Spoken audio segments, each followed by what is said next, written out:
tenemos un tema bien interesante que los temas que trabajamos en Reconstruyendo, un gran por ciento de ellos vienen por cosas que nos pasan en la oficina o cosas que vemos o leemos, ¿verdad? En el mundo académico.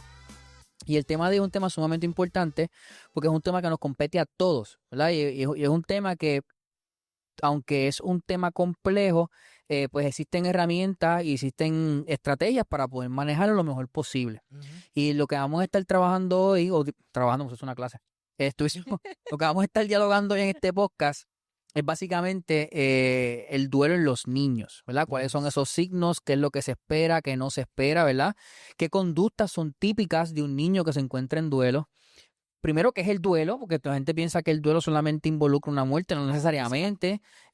Así que eso es parte de lo que vamos a estar trabajando hoy. Y qué más, qué mejor que este medio para nosotros explicar, ¿verdad? Lo mejor, de la mejor forma que entendemos lo que es el duelo de los niños. Nosotros queremos que este episodio le sirva para que si usted está viviendo una experiencia como esta o conoce a alguien que está viviendo una experiencia como esta, pues le pueda dar un poquito de luz. Importante, y siempre lo aclaramos.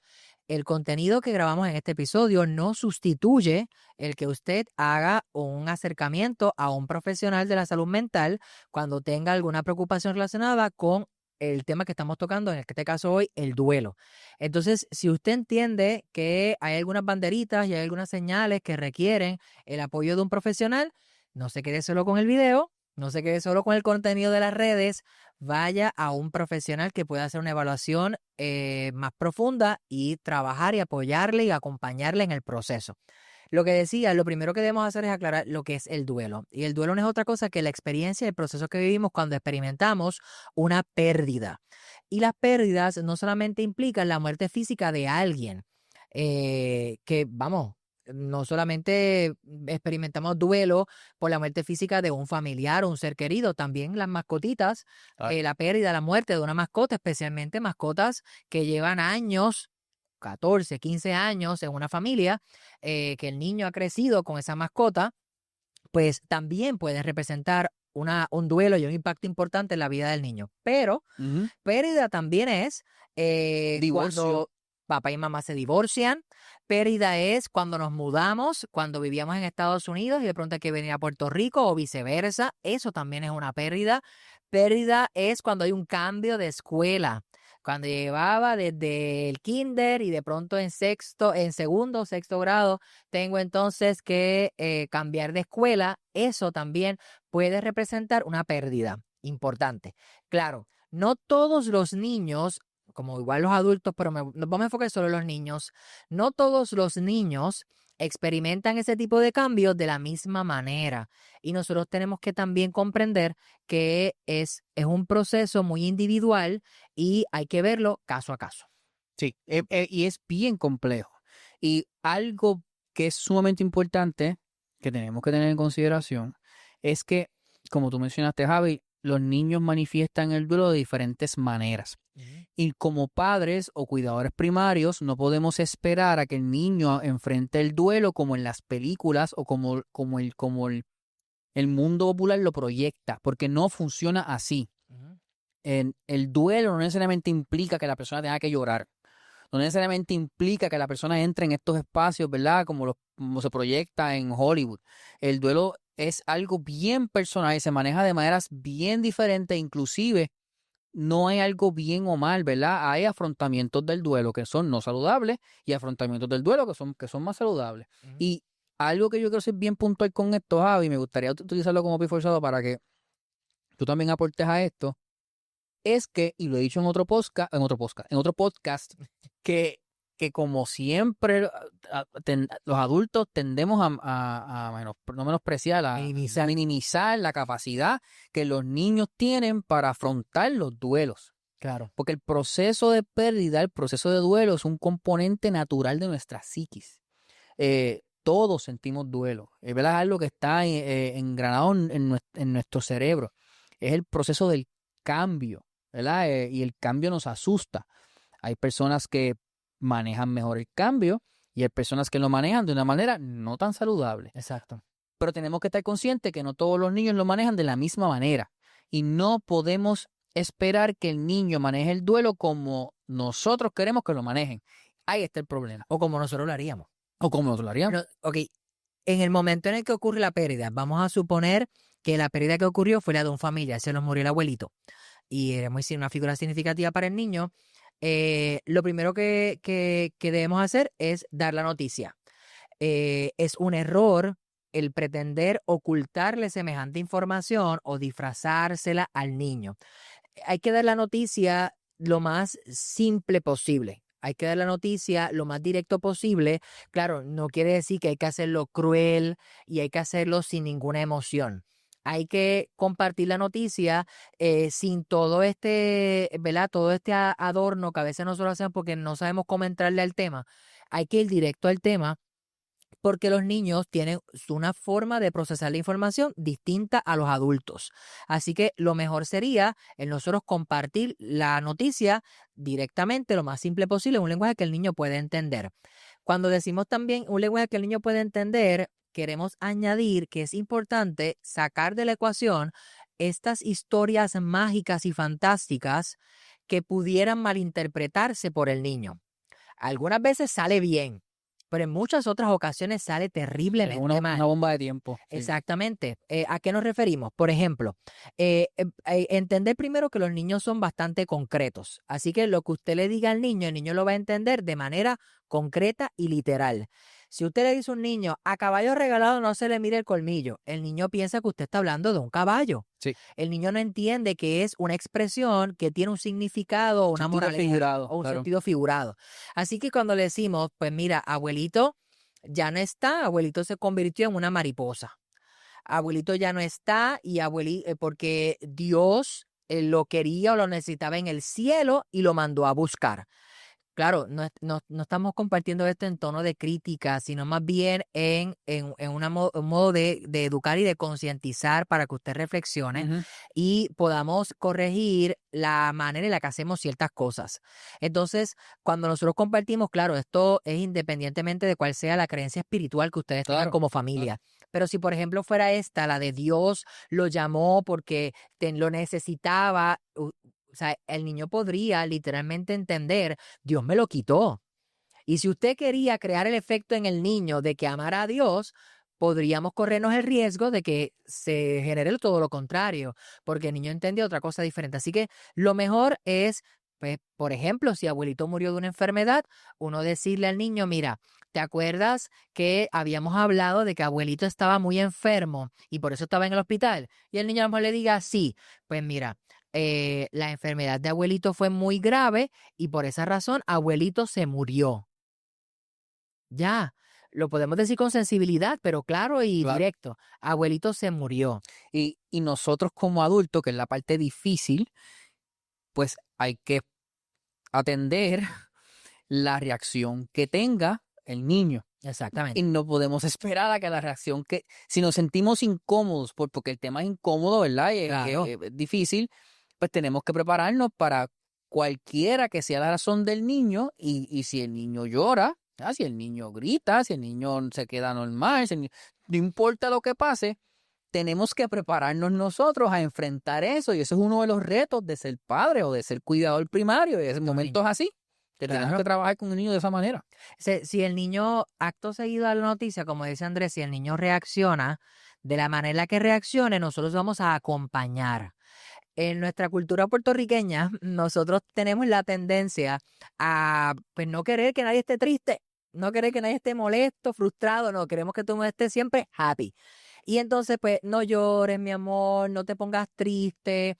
Utilizamos expresiones como a él no le hubiese gustado verte así, a él no le hubiese gustado verte triste.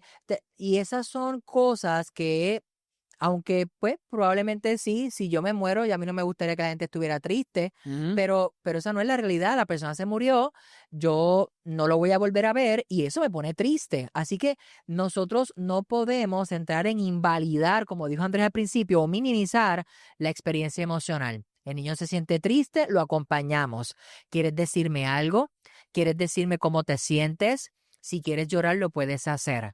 Y abrazamos y ahí estamos. Llora todo lo que tengas que llorar. Si el niño quiere llorar fuerte, que llore fuerte. Y ahí vamos a estar acompañando. Si nosotros, que esa es otra pregunta, si nosotros como adultos lloramos o no lloramos, ay Dios mío, pero es que no me aguanto. Si usted llora, llore. Ujú. Si usted cree que va a perder el control porque usted está muy afectado por el proceso, lo mejor es tratar de identificar a otro adulto de relevo que Ujú. pueda acompañar al niño mientras usted entonces se va aparte y descarga de una manera pues más intensa todas esas emociones que usted tiene si usted cree que va a perder el control. Pero si usted pues genuinamente quiere llorar con el niño, hágalo, porque está también modelándole al niño Claro. formas saludables de expresar esas emociones. No, definitivamente, y entender que el proceso de duelo, que fue lo que les mencioné al principio, es un proceso natural. Y cuando normalizamos de manera saludable que el duelo puede llevar a estar en espacios incómodos y a sentirnos de manera incómoda, no quiere decir que estamos dañados, no quiere decir que tenemos un problema, no quiere decir que estamos exagerando, porque yo he escuchado personas que dicen, estás exagerando, Sí, ¿sabes? El drama, ¿sabes? No. O sea, las personas manifiestan el duelo de diferentes maneras y todo lo que usted dice, todo lo que sale por su boca, si su hijo está en una etapa de desarrollo vulnerable, todo se lo va a llevar, todo se lo va a llevar. Y estos procesos no son fáciles. Nosotros no esperamos que se hagan perfectos, o sea, nadie está preparado para eso, Ujú. pero sí podemos crear espacios de conversación donde si ustedes tienen un familiar que está enfermo, tienen un abuelito que está enfermo, tienen un perrito que está enfermo, los adultos pueden sentarse y decir, ok, tenemos que prepararnos para Para cuando pase esto, cómo vamos a enfrentar esto con nuestro hijo o con nuestra hija, cómo lo vamos a hablar, cómo lo vamos a dialogar, porque claramente nos va a afectar a nosotros, cómo lo vamos a relevar, quién lo va a decir, cómo lo vamos a decir, dónde lo vamos a decir, hay que prepararse, ¿verdad? Yo sé que hay muertes que son repentinas, ¿verdad? Hay cosas que Claro, pasan que son repentinas, claro. pero en el caso de algo que se pueda como estrategia ir previniendo, pues eso es una buena alternativa. Culturalmente también, ya que lo mencionas y gracias por traerlo, quiero puntualizarlo también. Culturalmente también sucede que cuando muere este familiar, pues todos los miembros de la familia de amistades llegan de pronto al hospital o a la casa para darle apoyo a la familia más inmediata. Y eso es algo muy cultural y eso es muy natural, no está mal. Pero recordar también que las personas que están viviendo la pérdida de manera más inmediata, o el niño en este caso, o los niños en este caso, pues probablemente necesiten un respiro y necesiten un ambiente lo más parecido posible a la cotidianidad. Es decir, cuando le vayamos a dar la noticia, pues no debería ocurrir en medio de un espacio donde está lleno de personas, que todo el mundo está llorando, que todo el mundo los está observando. Recomendamos que sea, pues, tratar de buscar un espacio que sea cómodo, tranquilo, más seguro para el niño, en donde se le pueda compartir la información y pues, el niño, pues, si tiene que vivir la experiencia que tenga que vivir, pues la pueda llevar en el acompañamiento de uno o de dos adultos Ujú. que están ahí para él y no, ¿verdad? Un escenario que está cargado de personas que están viendo las emociones. Otra pregunta que nos hacen también, ¿debe el niño ir a la funeraria, al sepelio? Bueno, esta es una pregunta bien difícil de Sí, es complicado, contestar. es complicado. Es una pregunta bien difícil de contestar porque no estamos hablando de cualquier cosa, estamos hablando de un para siempre. O sea, la despedida en la funeraria es, Pocas cosas que son para siempre en la vida y esa es una. y la despedida en la funeraria en el cementerio, esa es la última vez, le decimos el último adiós. Así que una de las cosas que yo también establecemos y quizás, ¿verdad? Lo ponemos sobre la mesa para que la familia decida. Al final, respetamos mucho ese proceso y preferimos que la familia sea quien decida. Es, primero, vamos a hablar con el niño. Si el niño está en una edad que comprende, vamos a preguntarle qué le gustaría hacer. Vamos a presentarle el escenario completo para que el niño entienda las implicaciones.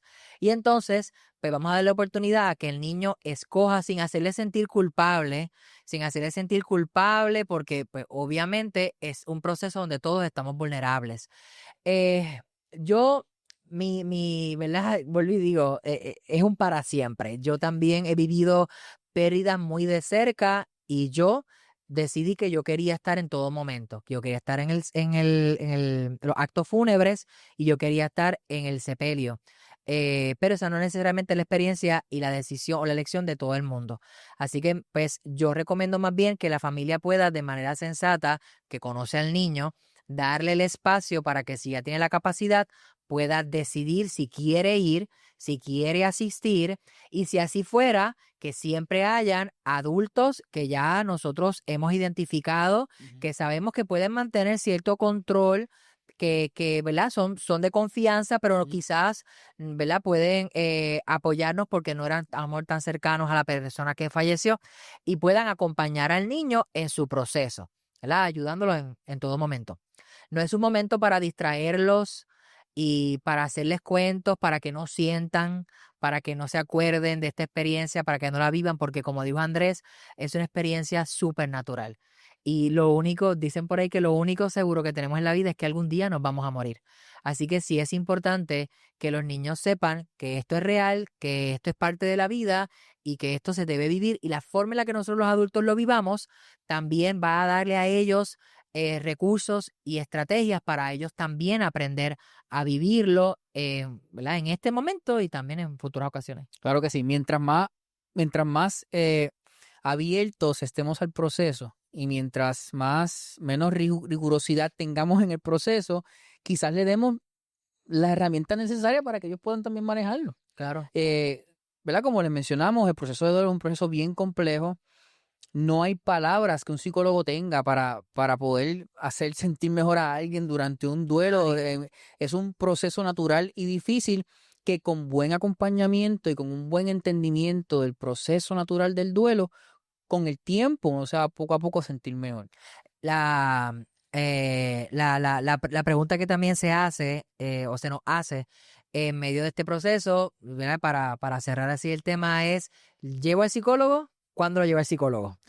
Y la verdad es que si la persona, ¿verdad? Si la persona fallece y nosotros queremos en 2 semanas luego, 3 semanas luego, llevarlo a un psicólogo para explorar si está viviendo el duelo de manera natural, pues lo podemos hacer. Nunca está de más que pueda el niño llegar a un espacio seguro donde pueda hablar con este profesional que está capacitado para atender el tema sobre cómo está viviendo esta experiencia. El psicólogo o los psicólogos vamos a explorar si el niño está viviendo con naturalidad y probablemente le demos a ustedes como familia estrategias de cómo ir llevando la experiencia de acompañamiento en medio de esta pérdida.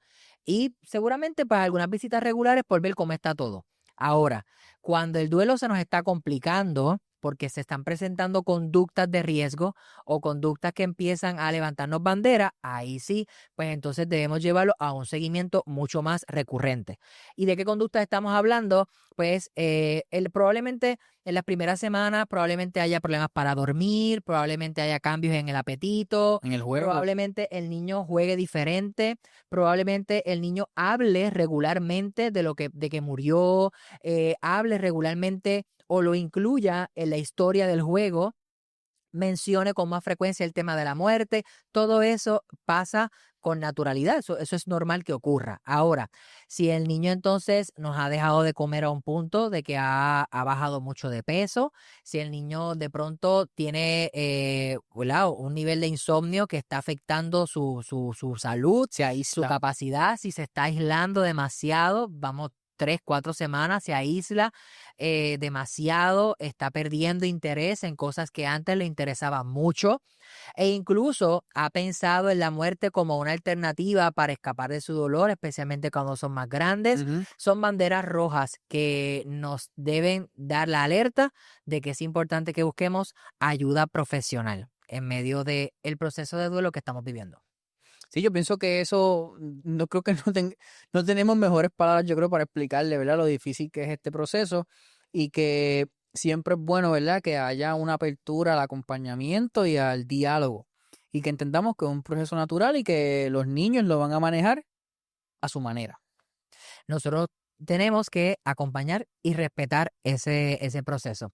Y aquí nosotros estamos como profesionales para poder ser sus compañeros de viaje en medio de toda esta situación que puedan estar viviendo que sea difícil. Si usted que está viendo este episodio de podcast está viviendo una experiencia como esta, se está identificando con el tema desde de la Reconstruyendo. Lamentamos su pérdida, lamentamos que esté viviendo esta situación y nosotros le invitamos a que busque ayuda profesional de ser necesario, busque acompañamiento en medio de este proceso tan difícil que puedan estar viviendo como familia. Nosotros en este episodio ya no tenemos tiempo para más. Queremos agradecer siempre el apoyo, invitarlos a que compartan este episodio, y todos, pero este es bien importante y lo puedan compartir en sus redes, puedan seguirnos en las diferentes plataformas sociales, Instagram, TikTok, Facebook, suscribirse aquí a YouTube y marcar ahí la campanita para que se entere de nuestro nuevo contenido. Muchas gracias por todo su apoyo. Nos vemos en la próxima.